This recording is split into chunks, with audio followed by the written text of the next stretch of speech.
স্বার্থপর এই দুনিয়া খোদার কসম কারো জন্য থামে না, বড় স্বার্থপর। হ্যাঁ, যেদিন বাপের জানাজা পড়ে, যেদিন বাপের লাশ কবরে দাফন করে, সেদিনও বংশধর সন্তান ছেলে মেয়ে ঘন্টাখানিক 2-4 ঘন্টা কাইন্দা কাটটা হইলো, রাতের বেলা ঠিকই ভাত খান। হ্যাঁ, পাশের ঘর থেকে খানা আনে, ওরা ঠিকই খায়। স্বার্থপর দুনিয়া থামে না রে ভাই, থামে না দুনিয়া। ওই জন্য আমাদের কারোর জন্য থামবে না। তুমি আমি মরে গেলে শেষ। আবারও বলছি কথা, আমি মরে গেলে এরপরে পৃথিবী যত আধুনিক হোক না কেন, আমার কি কথা বুঝছেন? আমি মরার পরে যদি সবার ঘর স্বর্ণের বাড়ি হয়ে যায় তো আমার লাভ হইল কি? আমার মৃত্যুর পরে যদি সব মানুষ আধুনিক হইয়া সাঁদের দেশেও জায়গা, আমার ফায়দা কি?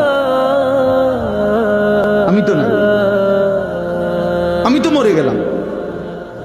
যে কবরে চলে গেল সে কি আর ফিরে আসবে? আল্লাহ আমাদেরকে বুঝ দান করেন।